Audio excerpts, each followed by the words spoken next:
Good morning, నేను Varaprasad. Welcome to 30/60. Tirupati Sri Venkateswara విశ్వవిద్యాలయంలో ఇవాల్టి నుంచి 5 రోజుల పాటు ఇండియన్ సైన్స్ కాంగ్రెస్ జరగనుంది. ఇండియన్ సైన్స్ కాంగ్రెస్ 104వ సదస్సులో పాల్గొనేందుకు సైన్స్ యూనివర్సిటీలు, ఐఐటీలు, ప్రముఖ సంస్థలకు చెందిన 18,000 మంది ప్రతినిధులు తిరుపతి చేరుకున్నారు. వివిధ పరిశోధనలకు సంబంధించిన స్టాళ్లు, వేదికలు ఎస్వి యూనివర్సిటీలో కొలువుదీరడంతో తిరుపతిలో సందడి నెలకొంది. ప్రధాని నరేంద్ర మోడీ చేతుల మీదుగా ప్రారంభమయ్యే సదస్సులో ఏపీ సీఎం చంద్రబాబు కూడా పాల్గొంటారు. Children's science congress, women science congress లను సీఎం చంద్రబాబు రేపు ప్రారంభిస్తారు.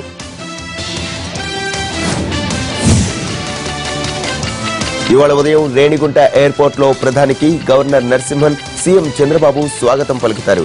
సదస్సు ఆరంభ ప్రసంగం ప్రధాని చేస్తారు. ఆ తర్వాత నోబెల్ బహుమతి గ్రహీతతో ముఖాముఖి కార్యక్రమంలో పాల్గొంటారు. సదస్సును ప్రారంభించాక తిరుమల శ్రీవారిని దర్శించుకుంటారు ప్రధాని మోడీ.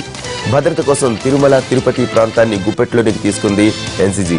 సైన్స్ కాంగ్రెస్ జారీ చేసిన పాస్లున్న వారిని అటువైపు అనుమతిస్తున్నారు. Renigunta airport, Tirupati railway station, బస్టాండ్ల వద్ద పూర్తి నిఘా, భద్రత కొనసాగుతోంది.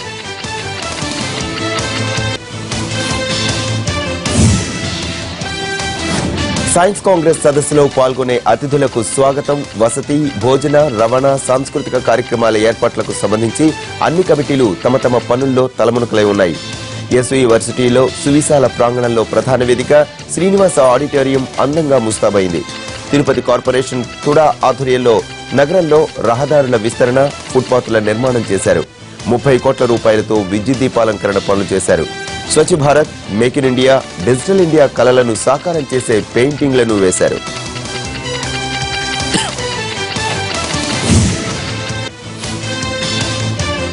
మూడు రోజుల విరామం తర్వాత తెలంగాణ అసెంబ్లీ ఈ రోజు సమావేశం అవుతోంది. ప్రభుత్వం కొత్తగా తీసుకువచ్చిన భూసేకరణ చట్టానికి నిరసనగా గురు, శుక్రవారాల్లో సమావేశాలను ప్రధాన ప్రతిపక్షం కాంగ్రెస్ బాయ్కాట్ చేసింది. అయితే బీఏసీలో ఒప్పందం ప్రకారం ఇవాల్టి సభకు హాజరు కానుంది కాంగ్రెస్. మత్స్యశాఖపై స్వల్పకాలిక చర్చలో కూడా పాల్గొనుంది.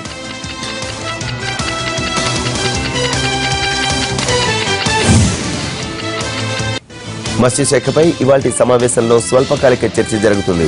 డిసెంబర్ 29న కేసీఆర్ మత్స్యశాఖపై సభలో నివేదిక ప్రవేశపెట్టారు. దీనిపై ప్రతిపక్ష సభ్యులు మాట్లాడతారు. సభ మొదలవగానే స్పీకర్ ప్రశ్నోత్తరాలను ప్రారంభిస్తారు. క్యాన్సర్ ఆసుపత్రిలో రేడియేషన్ యంత్రాల ఏర్పాటు, భద్రాద్రి అభివృద్ధి, వైద్యుల కొరత, అవయవ మార్పిడి చికిత్సలు, మెగా డైరీ, విజయ డైరీ, జీవో 58, 59, ఇళ్ల క్రమబద్దీకరణ లాంటి ప్రశ్నలకు మంత్రులు సమాధానం ఇస్తారు.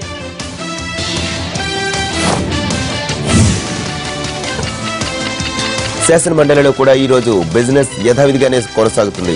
ప్రశ్నోత్తరాల్లో విదేశీ ఉపకార వేతన పథకం, పింఛన్లు, బిందు సేద్యం, యూనిట్ల పెంపు, గుర్తింపు లేని విద్యా సంస్థలు లాంటి అంశాల మీద ప్రశ్నలుంటాయి. అధికార, ప్రతిపక్ష సభ్యులు లేవనెత్తిన ప్రశ్నలకు మంత్రులు సమాధానం ఇస్తారు.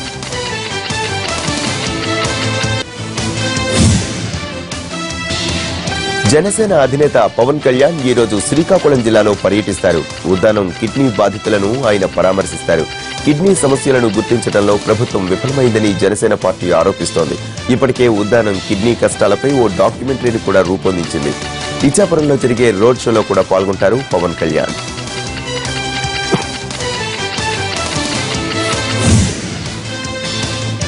జనసేన అధినేత పవన్ కళ్యాణ్ ఇవాళ శ్రీకాకుళం జిల్లా ఇచ్చాపురంలో పర్యటిస్తారు. ఇప్పటికే విశాఖ చేరుకున్న ఆయనకు అభిమానులు స్వాగతం పలికారు.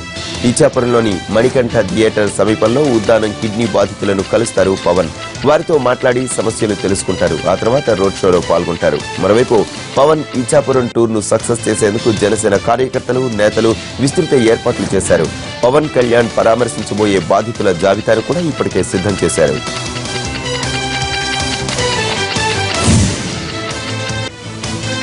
యూపీలో మొదలైన ఎస్పీ పోరు ఢిల్లీకి చేరింది. చీలిక స్పష్టమైపోవడంతో పార్టీ గుర్తు సైకిల్ కోసం పోరాటం మొదలైంది. అది తమకు చెందుతుందంటే తమదే అని రెండు వర్గాలు వాదిస్తున్నాయి. తమదే అసలైన సమాజ్వాదీ పార్టీ అని వాదిస్తున్న అఖిలేష్ వర్గం ఈ రోజు రామ్ గోపాల్ యాదవ్ ను ఢిల్లీ పంపుతోంది. పార్టీ ఎమ్మెల్యేల సంతకాలతో కూడిన వినతి పత్రాన్ని ఆయన ఎన్నికల సంఘానికి ఇస్తారు. పార్టీ రాజ్యాంగం ప్రకారమే తాము జాతీయ కార్యవర్గ సమావేశాన్ని ఏర్పాటు చేశామనడానికి ఆధారాలు, వీడియో హోర్డింగ్స్ లను సమర్పించారు. 25 ఏళ్ల క్రితం పార్టీ రాజ్యాంగ తయారీలో కీలక పాత్ర పోషించింది రామ్ గోపాల్ యాదవే.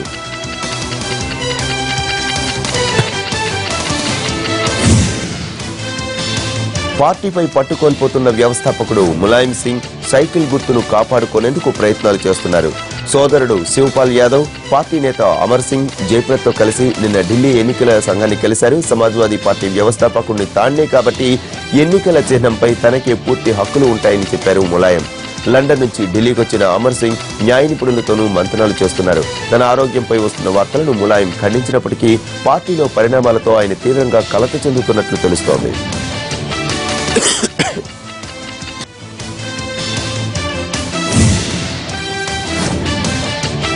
సమాజ్వాదీ పార్టీ పగ్గాల కోసం కొట్టుకుంటున్న తండ్రి కొడుకులు ఈసీ షాక్ ఇవ్వబోతున్నట్లు తెలుస్తోంది. పార్టీకి చెందిన సైకిల్ గుర్తును ములాయం వర్గానికి కానీ అఖిలేష్ వర్గానికి కానీ ఇవ్వకపోవచ్చునని సమాచారం. నేడు రేపో ఎన్నికల షెడ్యూల్ విడుదల చేయనున్న ఎన్నికల సంఘం దాని ముందుకు 2 వర్గాలు హాజరై తమ గోడును వెళ్లబోసుకుంటున్నాయి. ఈ తరుణంలో సైకిల్ గుర్తుపై తేల్చే కన్నా 2 వర్గాలకు 2 కొత్త గుర్తులు ఇచ్చే అవకాశం ఉందని సమాచారం.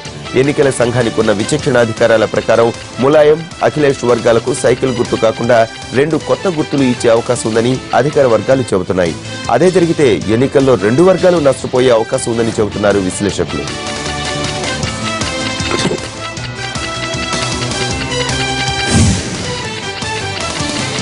కేంద్ర ఆర్థిక మంత్రి అరుణ్ జైట్లీ అధ్యక్షతన జీఎస్టీ కౌన్సిల్ సమావేశం ఈ రోజు ఢిల్లీలో ప్రారంభమవుతుంది. 2 రోజుల పాటు జరిగే ఈ సమావేశాలకు అన్ని రాష్ట్రాల నుంచి ఆర్థిక మంత్రులు హాజరవుతున్నారు. రాష్ట్రాల ఆర్థిక మంత్రుల అభిప్రాయాలతో పాటు ఈసారి 6 రంగాలకు చెందిన ప్రతినిధుల అభిప్రాయాలను కూడా ఈ సమావేశంలో తెలుసుకోనున్నారు. అందుకోసం banking, insurance, telecommunications, information technology, పౌర విమానయానం, రైల్వే, వాణిజ్య రంగాలకు చెందిన నిపుణులను కేంద్రం ఆహ్వానించింది.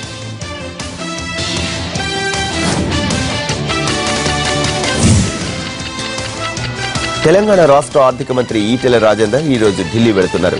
ఉదయం 8 గంటలకు ఢిల్లీ వెళ్లనున్న మంత్రి 12 గంటలకు ప్రారంభమయ్యే జీఎస్టీ సమావేశానికి హాజరవుతారు. ఆ తర్వాత ప్రీ బడ్జెట్ పై కేంద్ర ఆర్థిక మంత్రితో జరిగే రాష్ట్రాల ఆర్థిక మంత్రుల సమావేశంలో పాల్గొంటారు ఈటెల. జీఎస్టీ సమావేశం రేపు కూడా కొనసాగుతుంది.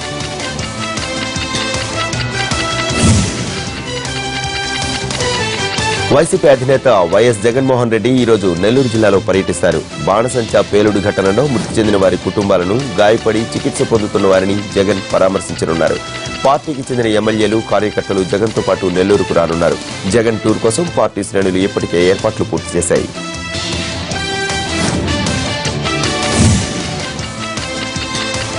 వచ్చే బడ్జెట్లో వైద్య ఆరోగ్య రంగానికి నిధులు పెంచుతామన్నారు సీఎం కేసీఆర్. హైదరాబాద్ లోని ప్రగతి భవన్ లో వైద్య ఆరోగ్య శాఖపై సమీక్ష నిర్వహించిన కేసీఆర్ కొన్ని ప్రైవేట్ ఆసుపత్రుల్లో అవసరం లేకున్నా ఆపరేషన్లు చేస్తున్నారని ఆరోపించారు. పేద గర్భిణులు ప్రభుత్వ ఆసుపత్రుల్లోనే ప్రసూతి అయ్యేలా అవగాహన కల్పిస్తామన్నారు. ప్రభుత్వ వైద్యాన్ని మరింత మెరుగుపరచాలన్న కేసీఆర్ ఆసుపత్రుల్లో పరికరాలు, మందులు సిద్ధం చేసుకోవాలని ఆదేశించారు.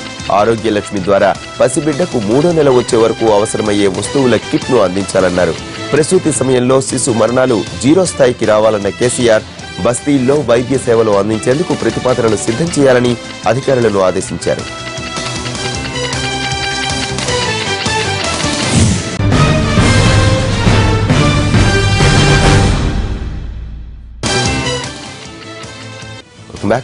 నవ్యాంధ్ర రాజధాని అమరావతిని ఫ్రీ జోన్ గా చేస్తామంటూ ప్రకటించారు సీఎం చంద్రబాబు. ఏపీపీఎస్సీ వరుసగా నోటిఫికేషన్లు ప్రకటిస్తున్న క్రమంలో సీఎం నిర్ణయం ప్రాధాన్యతను సంతరించుకుంది. ఇంతవరకు అమరావతి జోన్ 3లో ఉంది. దాంతో గుంటూరు, ప్రకాశం, నెల్లూరు జిల్లాల వరకే అవకాశం ఉంటుంది. అయితే రాష్ట్ర విభజన తరువాత రాజధానిలో అందరికీ సమాన అవకాశాలు కావాలని జిల్లాల నుంచి డిమాండ్ వచ్చింది. దీనిపై పరిశీలించిన చంద్రబాబు అమరావతిలో ఆంధ్రులందరికీ సమాన అవకాశాలు ఉండాలని నిర్ణయించారు. దీని ప్రకారం వీలైనంత త్వరగా అమరావతిని ఫ్రీ జోన్ గా ప్రకటించనున్నారు. అమరావతి ఫ్రీ జోన్ అయితే రాష్ట్రంలోని ఏ ప్రాంతానికి చెందిన వారైనా సరే అమరావతిలో ఉద్యోగాల కోసం దరఖాస్తు చేసుకోవచ్చు.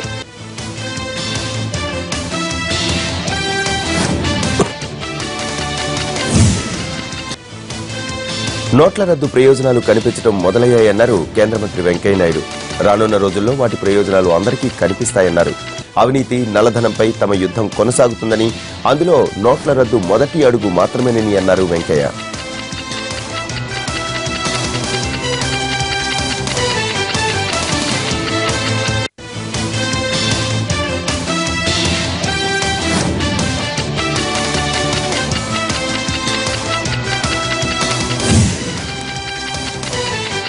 డ్రైవర్ల సమ్మెతో ఊబర్, ఓలా సంస్థలకు చెందిన 98% క్యాబ్లు నిలిచిపోయాయి. గత 3 రోజులుగా సమ్మె చేస్తున్న క్యాబ్ డ్రైవర్లు తమకు న్యాయం జరిగే వరకు పోరాటం ఆపేది లేదంటున్నారు. జేఏసీగా ఏర్పడిన క్యాబ్ డ్రైవర్లు ఈ నెల 4న మరోసారి భేటీ అయ్యి తమ భవిష్యత్ కార్యాచరణ ప్రకటిస్తామన్నారు. సంస్థల తీరుకు వ్యతిరేకంగా ఈ రోజు ఇందిరా పార్క్ వద్ద ధర్నా నిర్వహిస్తామని, అనంతరం సీఎం, రవాణా శాఖ మంత్రులకు వినతి పత్రాలు అందిస్తామని చెప్పారు యూనియన్ నేతలు.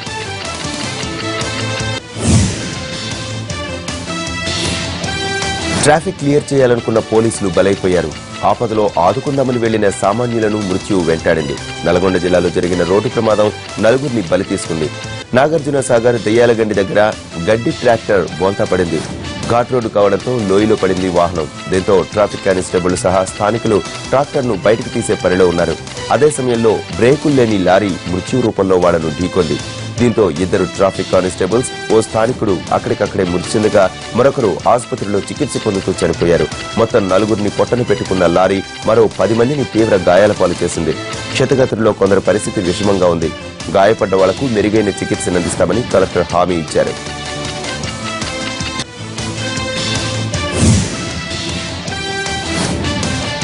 సికింద్రాబాద్ గోకుల్ బ్యాంక్ సొమ్ము కాజేసిన కేసులో బ్యాంక్ చైర్మన్ తో పాటు సీఈఓను అరెస్టు చేశారు పోలీసులు. సికింద్రాబాద్ మొండా మార్కెట్ వద్ద గోకుల్ కోఆపరేటివ్ బ్యాంక్ యాదవ్ సంఘ సహాయంతో నడుస్తోంది. చైర్మన్ గా జగదీష్, సీఈఓగా బాలయ్య యాదవ్లు విధులు నిర్వర్తిస్తున్నారు. అయితే గ్యాంగ్స్టర్ నయీం బెదిరింపులతో బ్యాంకుకు చెందిన డబ్బులను అతనికి ముట్టజెప్పారు. ఈ సేవకు బదిలీ చేయాల్సిన 3,50,00,000 రూపాయలను నయీంకు అందజేశారు. బ్యాంకు లెక్కల్లో అవకతవకలకు పాల్పడ్డారు. దీంతో వీరిద్దరిని అరెస్టు చేశారు పోలీసులు.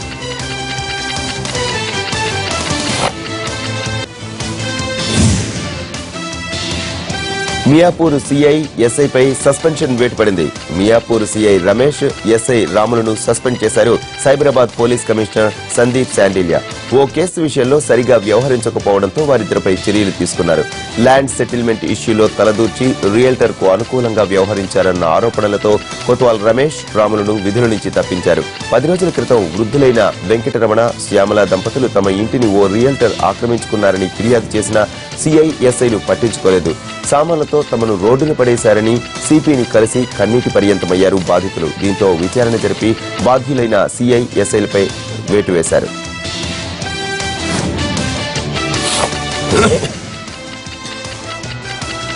ఇంట్లో గంజాయి మొక్కలు సాగు చేస్తున్న బాగోతాన్ని బయటపెట్టారు హైదరాబాద్ పోలీసులు. డిగ్రీ చదివిన షాహెద్ మణికొండలోని ఓ ఇంట్లో కుండీల్లో గంజాయి మొక్కలు పెంచుతున్నాడు. గంజాయి ఆకుల్ని కిలో 16,000కు మెహదీపట్నం, బంజారాహిల్స్, జూబ్లీహిల్స్, సికింద్రాబాద్ పరిసర ప్రాంతాల్లో విక్రయిస్తున్నాడు. పక్కా సమాచారం అందుకున్న south zone task force Golconda పోలీసులతో సంయుక్తంగా దాడులు చేసి గంజాయి సాగు బయటపెట్టారు. షాహెద్ హుసేన్ ఇంటి నుంచి 40 గంజాయి మొక్కలు, 8 కిలోల గంజాయి, కొన్ని కెమికల్స్ ను స్వాధీనం చేసుకున్నారు. శాంపిల్స్ ను ల్యాబ్ కు పంపి షాహెద్ హుసేన్ అరెస్ట్ చేశారు.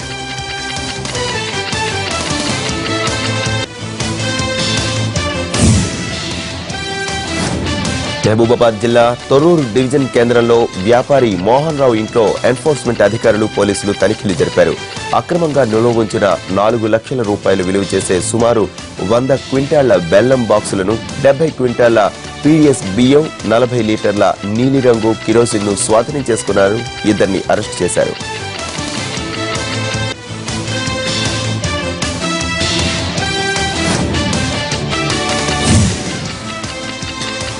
ఈ నెల 8న వైకుంఠ ఏకాదశి సందర్భంగా తిరుమల శ్రీవారి ఆలయంలో ఈరోజు కోయిలాళ్వార్ తిరుమంజనం నిర్వహిస్తారు.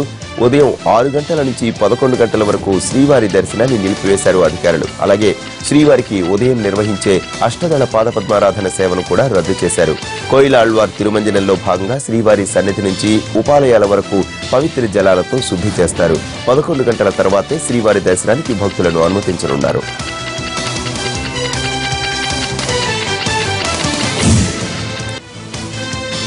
కళా నీరాజనంలో భాగంగా శ్రీశైలం దేవస్థానంలో ఏర్పాటు చేసిన ఎస్పీ శైలజ సంగీత విభావరి కార్యక్రమం భక్తులను మైమరిపింపజేసింది.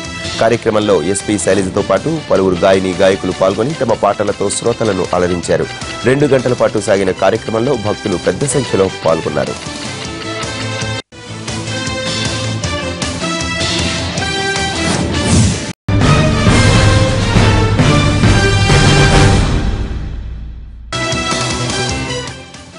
50 న్యూస్.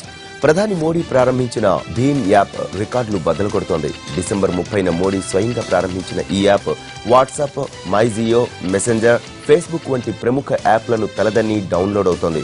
3 రోజుల్లోనే గూగుల్ ప్లే స్టోర్లో నంబర్ 1 డౌన్లోడర్గా నిలిచింది.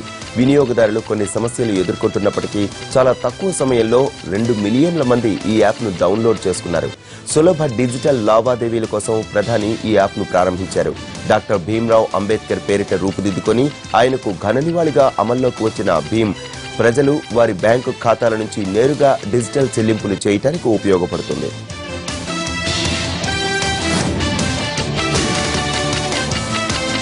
పెద్ద నోట్లను డిపాజిట్ చేసే ఎన్ఆర్ఐలు, విదేశాల్లో ఉంటున్న భారతీయుల విషయంలో ఆర్థిక శాఖ కొత్త మెలికి పెట్టింది. డిపాజిట్ కంటే ముందు వారు కస్టమ్స్ అధికారుల నుంచి ధృవీకరణ పత్రాలు పొంది ఆ పత్రాల్లో ఎంత డబ్బైతే పేర్కొన్నారో అంత మాత్రమే ఆర్బీఐ శాఖల్లో జమ చేయాల్సి ఉంటుందని చెప్పింది.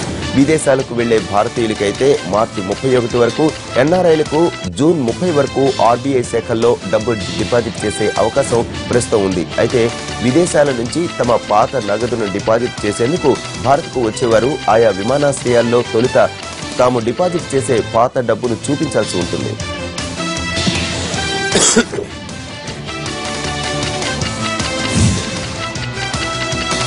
తమిళనాడు ముఖ్యమంత్రి జయలలితకు ఎలాంటి చికిత్స అందించారనే దానిపై అందరికీ ఆసక్తి నెలకొంది. ఆమె మరణానికి సంబంధించినంతకు పూర్వం ఆ రాష్ట్ర ఇన్ఛార్జి గవర్నర్ విద్యాసాగర్ రావు కేంద్రానికి రాసిన లేఖ ఎన్టీవీ చేతికి చిక్కింది. లేఖలో జయ ఆసుపత్రిలో జాయిన్ అయినప్పటి నుంచి మరణం వరకు పరిస్థితుల్ని గవర్నర్ వివరించారు. జయకు ఎలాంటి చికిత్స అందించారో అందులో తెలిపారు. జ్వరం, డిహైడ్రేషన్ తో ఆసుపత్రిలో చేరిన జయ తర్వాత కోలుకున్నారని తెలిపారు. తమిళనాట రాజకీయాలు ఆసక్తికరంగా మారుతున్నాయి. పోయస్ గార్డెన్ లో శశికళతో ముఖ్యమంత్రి పన్నీర్ సెల్వం మరికొందరు మంత్రులు భేటీ అయ్యారు. రేపటి నుంచి ఈ నెల 9 వరకు ఆఫీస్ బేరర్ల సమావేశం నిర్వహించాలని నిర్ణయించారు. శశికళ సీఎం కావాలన్న తంబిదురై లేఖ కూడా ఈ సమావేశంలో ప్రస్తావనకు వచ్చింది. శశికళ సీఎం అవుతారని ప్రచారం జరుగుతున్న సమయంలో ఈ అత్యవసర సమావేశం ప్రాధాన్యతను సంతరించుకుంది.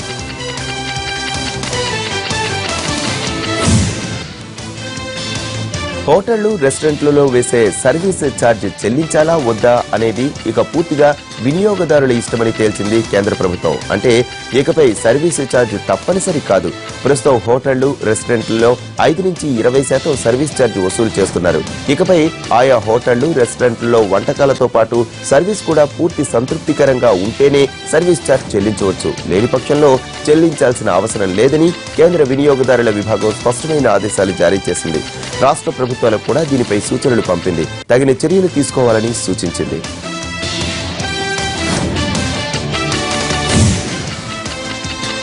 పాకిస్తాన్లోని హిందువులకు కొత్త ఏడాది కానుక ప్రకటించింది అక్కడి ప్రభుత్వం. ఎన్నాళ్ల నుంచో ఎదురు చూస్తున్న హిందూ వివాహ బిల్లుకు ఆమోదం తెలిపింది. గత ఏడాది సెప్టెంబర్లో పాక్ జాతీయ అసెంబ్లీ ఈ బిల్లుకు గ్రీన్ సిగ్నల్ ఇవ్వగా తాజాగా మానవ హక్కులపై సెనేట్ ఫంక్షన్ కమిటీలో కూడా ఆమోదం లభించింది. దీంతో ఇది చట్టం కానుంది.